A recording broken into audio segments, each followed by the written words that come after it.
अति सम्मानीय father William Murray विकार जनरल, फादर सुधीर लकड़ा पल्ली पुरोहित, मेरे सभी अन्य पुरोहित भाइयों, सभी धर्म बहनें, आप सभी अति प्रिय माता पिताओं, भाइयों बहनों, बेटे बेटियों, बेटी विकास और माता पिता और परिजन, आइए हम कुछ देर विकास के द्वारा चुने हुए पाठों पर मनन चिंतन करें। प्रथम पाठ इसायास नबी के ग्रंथ से हमने सुना, जहां ईश्वर इस्राएल को सहायता का, मदद का, सांत्वना भरे शब्द देता है। कहता है, इस्राएल मेरे भक्त इब्राहिम की संतान, मैंने तुम्हें चुना है, मैंने तुम्हें बुलाया है, मैं तुमको कभी नहीं त्यागूंगा, मैं तुम्हें संभालूंगा। लगता है डीकन विकास ईश्वर के इस सांत्वना भरे शब्दों को एक बार नहीं कई बार पढ़ा होगा, उस पर मनन चिंतन किया होगा, उस पर विचार मंथन किया होगा और उससे लगा कि ईश्वर ही ने उससे बुलाया है, ईश्वर ही ने ही उससे चुना है। उससे संभालने वाला, उसके साथ रहने वाला कोई नहीं, वही ईश्वर है। दूसरे पाठ में हम सबने सुना कैसे ईश्वर अपने चुने हुए को सर्वश्रेष्ठ मानता है और आनंद के तेल से अभिषेक कर हमेशा के लिए उससे अपना लेता है। दुनिया की दृष्टि में वह कितना ही गिरा हुआ क्यों ना हो, समाज की दृष्टि से वह कितना भी लाचार क्यों ना हो, दुनिया की दृष्टि से वह कितना ही बदनाम क्यों ना हो, समाज की दृष्टि से वह कितना ही गिरा हुआ क्यों ना हो, गांव भर के लोग उससे अयोग्य मानते हो, लेकिन ईश्वर की दृष्टि में वह योग्य है, ईश्वर की दृष्टि में वह महान है, ईश्वर की दृष्टि में वह श्रेष्ठ है। फिर सुसमाचार में यीशु अपने गांव नाजरेत से अपना प्रेरित काम प्रारंभ करते हैं, जहां उसका लालन पालन हुआ था। यहाँ यीशु भारी सभा के सामने अपने प्रेरित कामों का घोषणा पत्र प्रस्तुत करते हैं। पवित्र आत्मा से अभिषेक होकर यीशु बताते हैं कि उनके कामों की क्या क्या विशेषता होगी। ऐसा प्रतीत होता है यीशु के घोषणा पत्र से डीकन विकास बहुत अधिक प्रभावित हुए। यीशु के प्रेरित काम से वे बहुत अधिक ही मंत्रमुग्ध हो गए और प्रेरित काम उसके मन मस्तिष्क में घर कर गया। लगने लगा कि ईश्वर ने उन्हें भी अपने प्रेरित काम के लिए बुलाया है, ईश्वर ने उन्हें भी अपने प्रेरित काम के लिए चुना है, जो बहुत आसान तो नहीं है, चुनौतियों से भरा हुआ है, लेकिन असंभव नहीं है। यीशु अपने जीवन काल में ऐसे ही उदार व्यक्तियों का आह्वान हमेशा करते रहे हैं, उदार व्यक्तियों को अपने पीछे चलने के लिए बुलाते रहे हैं। उसने किसी को भी अपने पीछे आने से नहीं रोका, परंतु वर्तमान समय में हम ही उसके पीछे चलने में आनाकानी करते हैं। कभी कभी हम ही इस संसार के चमक दमक, शान शौकत, दुनियाई धन दौलत के प्रलोभन में पड़कर यीशु के बुलावे को नकार देते हैं, लेकिन यीशु हमें कभी नहीं इनकार करते हैं, हमें कभी नहीं नकारते हैं। भले ही हमारा पिछला जीवन का इतिहास समाज की दृष्टि से बहुत अच्छा ना हो, वह हमारा पिछला जीवन नहीं देखता है। यीशु हमारा पिछला इतिहास नहीं देखता है, लेकिन हमारा भविष्य को देखता है कि हम उसके लिए क्या कर सकते हैं। प्रेरित चरित्र अध्याय 9 पद संख्या 1 से आगे हम पढ़ते हैं कि कैसे ईश्वर शाऊल को बुलाते हैं। शाऊल के ऊपर यीशु के शिष्यों को मार डालने का धुन सवार था। स्त्री पुरुष को बंदी बनाकर यरूशलेम ले आता था और उन पर अत्याचार करता था। एक दिन दमिश्क की ओर जा रहा था, यीशु ने उसे अपने घोड़े से पछाड़ा और धरती पर गिरा दिया और अंधा बना दिया। प्रभु कहता है उस वक्त, तुम मुझ पर क्यों अत्याचार करते हो, मेरे को क्यों सताते हो? मैं वही प्रभु हूं जिस पर तुम अत्याचार करते हो। धूल के लथपथ शाऊल को यीशु दिखाई नहीं दिया, लेकिन आवाज सुनाई दी। यीशु उस शाऊल को एक निश्चित स्थान बतलाते हैं और उस स्थान में जाते हैं, और तब अनानियास को सीधी नामक गली में यूदस के घर जाने का आदेश देता है और कहता है कि शाऊल प्रार्थना कर रहा है, उससे चंगा करो। शाऊल का नाम सुनते ही अनानियास घबरा जाता है। वो तो अत्याचारी है, ख्रिस्तियों को सताने वाला है, ख्रिस्तियों को मार डालने वाला है, और प्रभु मुझको ही भेज रहे हैं वहां पे। पर यीशु आदेश देता है, जाओ, वह मेरा कृपा पात्र है। जाकर अनानियास उससे कहता है, भाई शाऊल, आपको रास्ते में दिखाई दिए यीशु ने मुझे भेजा है, जिससे आपको दृष्टि दान मिले और आप पवित्र आत्मा से परिपूर्ण हो जाएं। प्रिय माता पिता, भाइयों बहनों, देखिए यीशु कैसे एक कट्टर विरोधी शाऊल को एक उत्साही प्रेरित पौलुस बना देता है।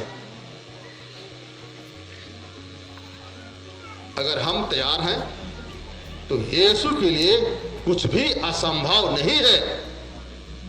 निर्भर करता है कि हम कितने ईमानदार हैं, कितने उत्सुक हैं, कितने तत्पर हैं।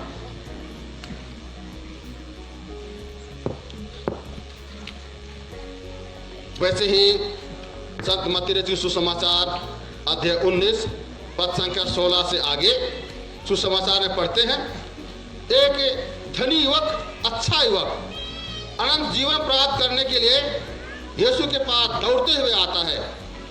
उसकी लालसा थी, उसकी आशा थी कि वे अनंत जीवन प्राप्त करें। दौड़ते हुए आता है, यीशु के सामने घुटने टेकता है और कहता है, भले गुरु, अनंत जीवन प्राप्त करने के लिए मैं कौन सा भला काम करूं? अनंत जीवन प्राप्त करने के लिए मैं कौन सा भला काम करूं?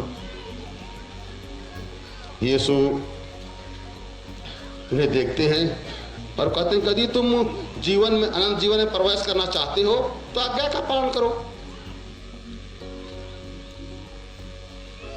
तब वह युवक कहता है, कौन सी आज्ञा? यीशु कहते हैं, नियमों को जानते हो, अपने ईश्वर को आदर करो, माता पिता की सेवा करो, उनकी आज्ञा मानो, चोरी ना करो, झूठी गवाही ना दो, अत्याचार ना करो, व्यभिचार मत करो।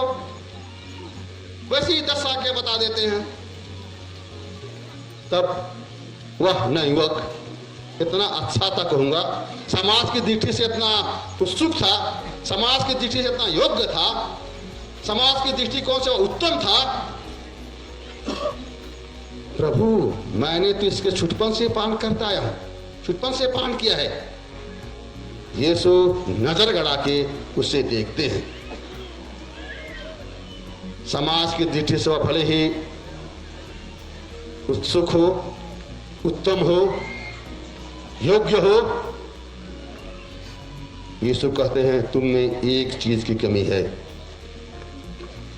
जाकर अपने धन को गरीबों में बांट दो और तुम्हारे लिए स्वर्ग में पूंजी जमा रहेगी।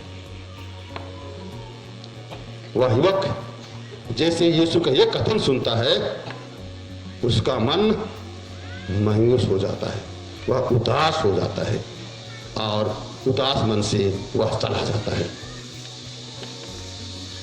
प्रिय माता पिताओं, वह युवक ईश्वर पर पूर्ण विश्वास नहीं करता है।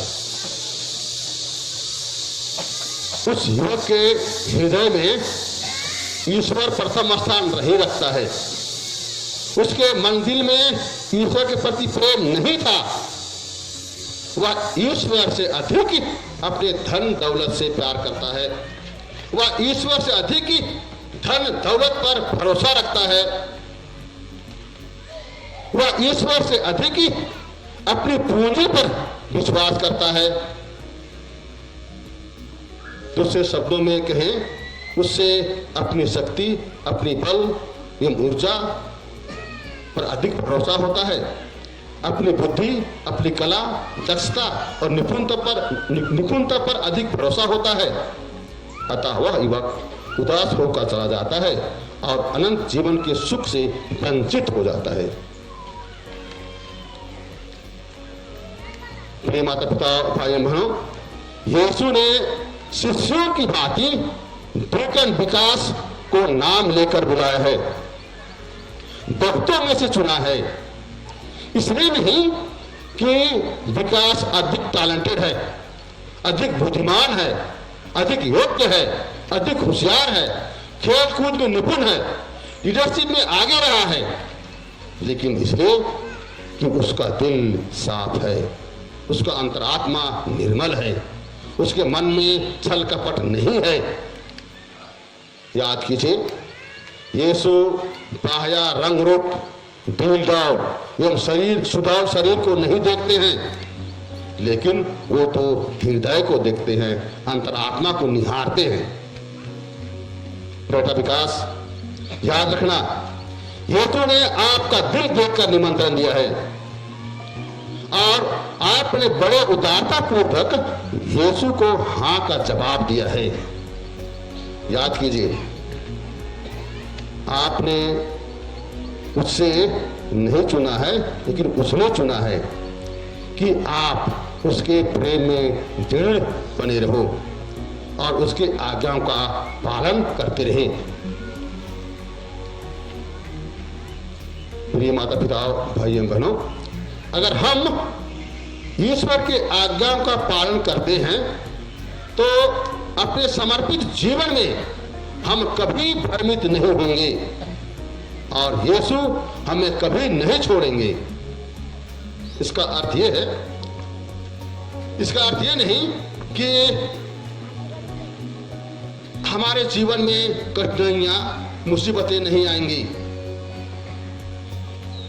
विकास, याद रखना, यीशु के पीछे चलने का मार्ग जोखिम से भरा हुआ है, कांटों से भरा हुआ है, रास्ते उबड़ खाबड़ हैं, पथरीले हैं, लेकिन घबरा नहीं, यीशु साथ में है, यीशु साथ में है।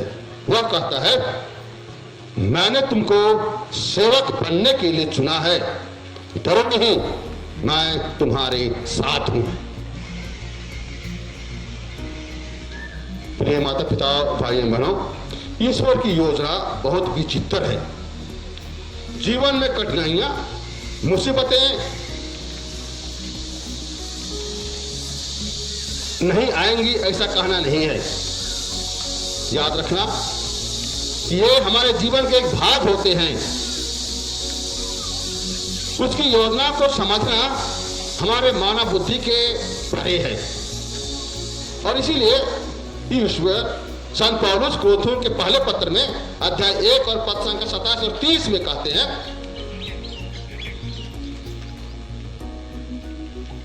ज्ञानियों को लज्जित करने के लिए ईश्वर ने उन लोगों को चुना जो दुनिया की दृष्टि में मूर्ख हैं। शक्तिशालियों को लज्जित करने के लिए उसने उन लोगों को चुना जो दुनिया की दृष्टि में दुर्बल हैं। गणमान्य लोगों को का घमंड चूर करने के लिए उन लोगों को चुना जो दुनिया की दृष्टि में तुच्छ और नगण्य है, जिसे कोई भी मनुष्य अपने पर घमंड ना करे,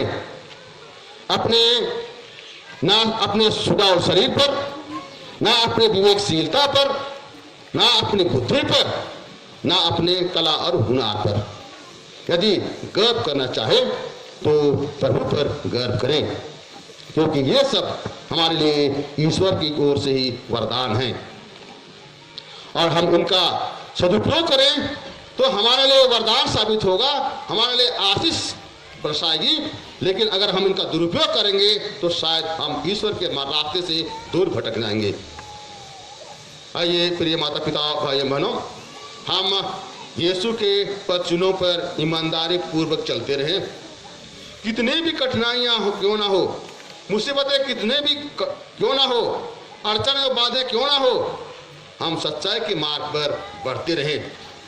दीन दुखियों की सेवा करते हुए यीशु के प्रियता काम में हाथ बटाते रहें।